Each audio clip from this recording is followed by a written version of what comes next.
하셔서 대한민국 살리시려고 낮은 자리를 임하셨습니다. 좋은 강연 부탁드립니다. 네, 여기서.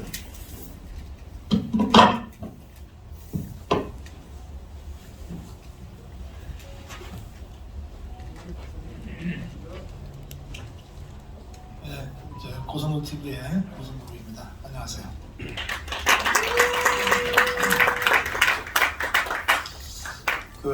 이제 목사님이 주제를 주셨는데 이 주제가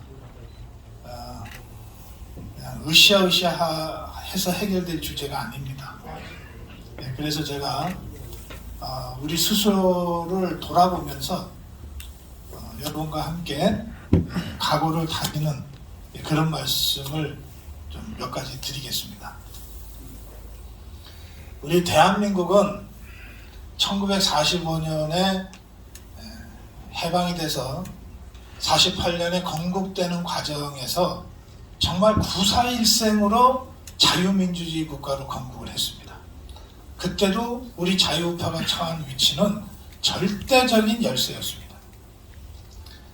한반도의 절반은 이미 김일성이가 괴뢰 정권을 세우고 있었고, 그 김일성이 바로 뒤에는 스탈린이 모택동이가 딱 후원자로 돈도 주고 무기도 대주고 심지어는 군인까지 대주고 군사 고문단도 보내고 했던 그런 때고, 우리 한반도의 절반인 남한 내부에서도 보면 제일 역사가 오래되고 조직이 잘 된 조직이 박헌영 조직이었어요. 박헌영의 조선공산당 1920년대부터 조직해서 뛰었잖아요.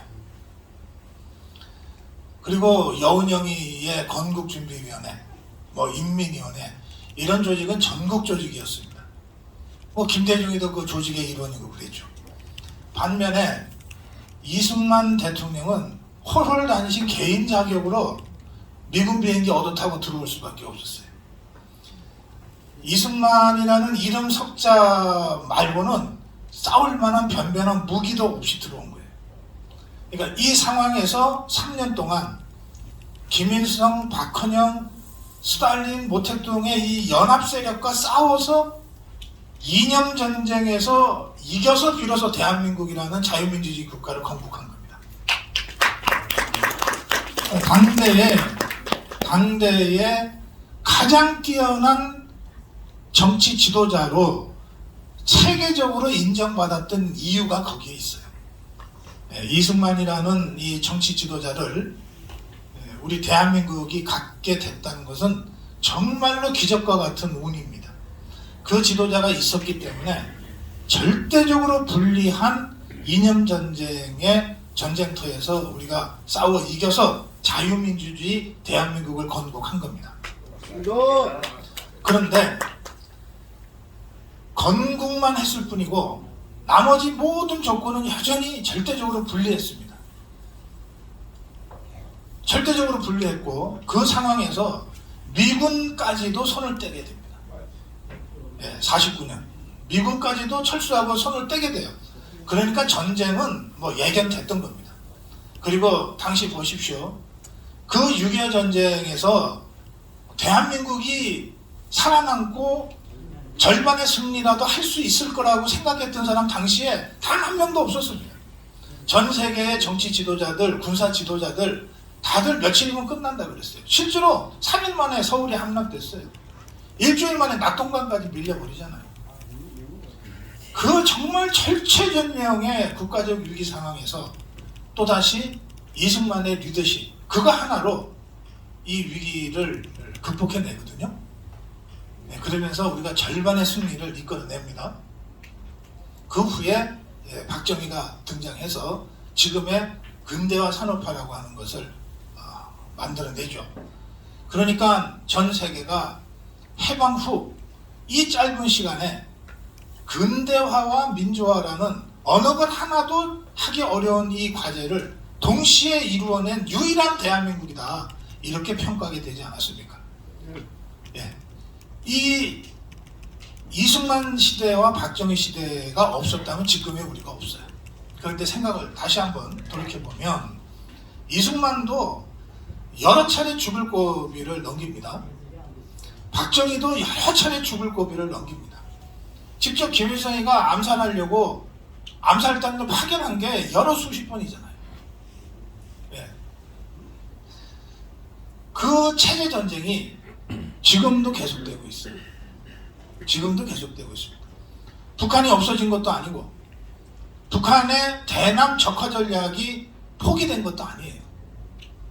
북한은 여전히 70년 전에 적화시키려고 했던 그 세력이 정권을 잡고 있고 70년 전에 수립한 조선노동당의 강령, 남한을 적화시켜서 한반도 전체를 사회주의 국가로 만든다는 이 조선노동당 강령을 여전히 가지고 있어요. 그래서 지금도 우리가 원해서가 아니라 어쩔 수 없이 북한이라는 체제와의 체제 전쟁을 계속 수행하고 있는 겁니다. 그런데 이걸 깜빡깜빡 잊어버리고 느슨하게 대했을 뿐이죠. 자, 이 체제 전쟁을 우리가 해왔다면 그러면 대한민국의 대통령 된 자는 마땅히 어떤 것에 앞서서 북한과의 체제 전쟁에서 승리하기 위한 전략을 가지고 대통령 임기를 시작했어야 돼요. 그렇잖아요. 맞습니다. 예. 그러니까 이 역대 대통령들이 이를테면은 어찌어찌 해서 박정희가 암살당하고 나서 대통령 권한대행을 최규하가 하죠. 이 사람 제일 먼저 챙긴 게 뭡니까? 이 사람 정말 문약하기 이를 데 없는 사람이지만 이 사람이 그래도 제일 먼저 챙긴 거는 DMZ의 군사 방어 상태예요. 대통령이 되면 당연히 해야 되는 거야. 박근혜 대통령이 탄핵당한 다음에 대통령 권한대행을 황교안이 합니다. 황교안이 대통령 권한대행으로서 첫 번째 얘기한 게 DMZ 상황을 챙기라는 거예요. 이거는 어떤 바보라도 대통령이 되는 순간 대한민국이라는 체제를 북한과의 전쟁에서 2년 전쟁에서 지키기 위한 것이 대통령 된 자의 첫 번째 임무이기 때문에 그러는 거예요. 무식하고 생각이 없던 자도 그 자리에 올라가면 그렇게 하게 돼 있는 거예요.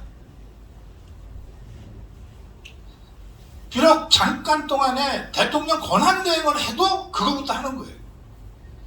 그런데 우리 목사님 잠깐 말씀 있으셨지만 이승만 박근혜 정권 9년 동안 그걸 제대로 못했다는 거예요.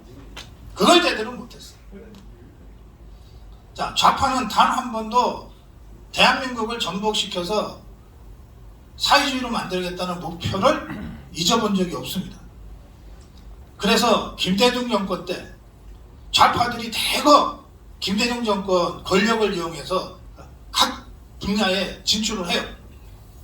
처음에는 하도 굶었던 놈들이니까 뭐 권력 부스러기라도 좀 주워 먹으려고 그러나 보다 생각을 했어요. 이 정권 교체하면은 그 정도는 뭐 해먹을 수 있는 거 아니야? 그랬단 말이에요. 김대중 정권 때 제일 많이 게이트가 터지잖아요? 그거 다 이제 해먹다가 턱 걸린 겁니다. 그러니까 그런 정도인 줄 알았어. 근데 실제로 무서운 건 그게 아니에요. 그거는 해먹다가 들킨 놈들이고 해먹다가 들키지 않은 놈들. 이놈들이 각계각층에 파고들어서 해명온 집들을 한번 보시라고요. 그 과정에서 민노총이라고 하는 것이 한노총을 제압하고 가장 중요한, 가장 강력한 좌파 진지가 되고 각 언론사마다 노조가 합법화되고 언론을 장악합니다. 교육 현장을 완전히 종교주한테 장악당해요. 종교계도 마찬가지예요. 김대중 정권 때 뭐뭐뭐뭐 하는 신부들, 목사들이 얼마나 많이 이 KNCC 이런 거 내세워가지고 교인들을 이 잘못된 방향으로 이끌었습니까? 마치 한국 가톨릭 그러면 정의구현 사제단밖에 몰라. 한국 기독교 그러면 KNCC밖에 있는 줄 몰라. 이런 식으로 각계각층이 붉게 물들기 시작한 겁니다. 김대중 때 그랬고 노무현 때 이게 굉장히 빠른 속도로 진전이 됩니다. 좌파 정권 10년 동안에 우리 사회의 각계각층이 이렇게 좌파들의 진지로 바뀌어버려요. 이게 그람시의 진지론 전략이에요. 이 좌파 운동권이 1990년을 기점으로 해서 전략을 완전히 수정합니다. 1990년에 소련이 무너지고 동부 사회주의권이 무너지면서 이른바 레닌 스탈린의 그 기동전 전략이 사실상 폐기돼요. 총파업을 해서 대한민국 정부를 전복시킨다. 데모해갖고 길거리 나가갖고 으쌰으쌰 해가지고 정부를 전복시킨다. 이런 전략, 이런 혁명 전략은 이제 안 된다는 것을 1990년을 기점으로 소련이 무너지면서 다 좌파들이 받아들일 수밖에 없게 됐어요. 그때 그 90년을 기점으로 좌파들이 패닉에 빠져서 한편으로는 기존에 있던 혁명 전략을 전부 폐기하는데, 그런데 두 가지로 분화가 돼요. 하나는 야, 이거 진짜 공산주의 혁명은 불가능한 거구나. 내가 그동안 잘못 알았구나. 그런 일군의 사람들이 나타납니다. 그래서 나 그동안 너무 잘못했다. 내가 생각 잘못했다. 앞으로 자유민주주의 체제에서 열심히 살겠다. 라고 이른바 전향선언이라고 하는 걸 몇 사람들이 합니다.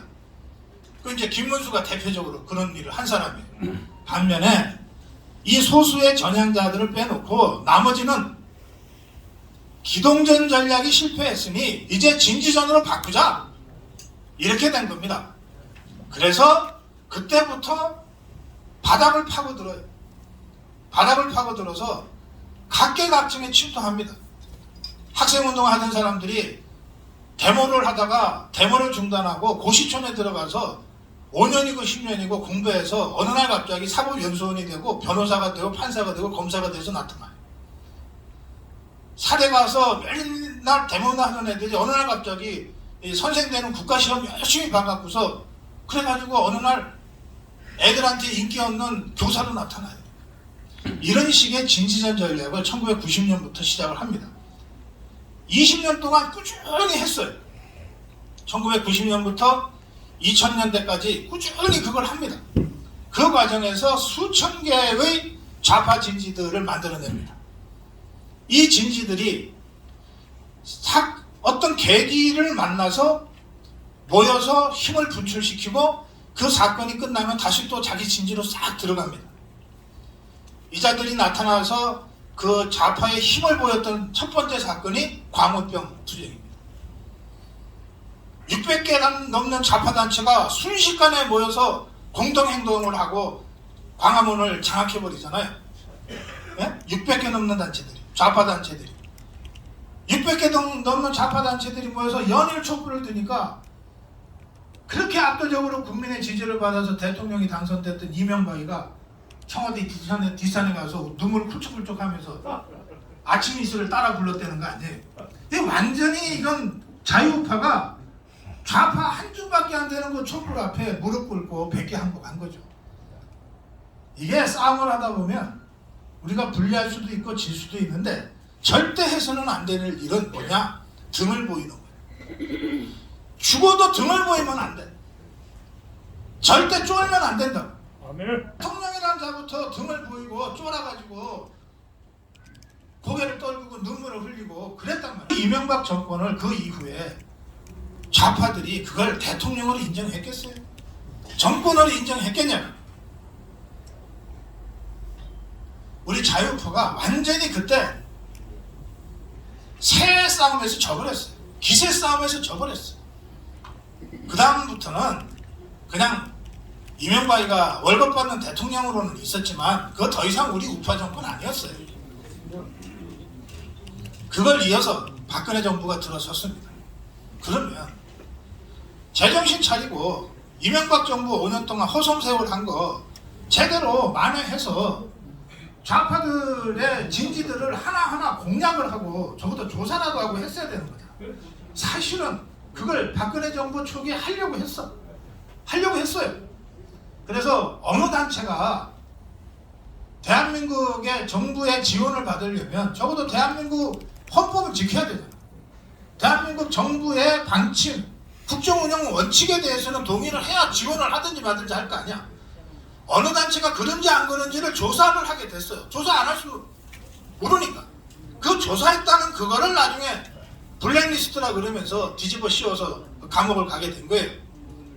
또 조사를 하다 보면 대한민국 헌법을 부정하는 단체, 박근혜 정부의 정부 방침에 반대하는 단체가 있는가 하면 대한민국 헌법을 강조하고 박근혜 정부의 입장을 동의하면서 뭔가 활동하는 단체들도 있는가.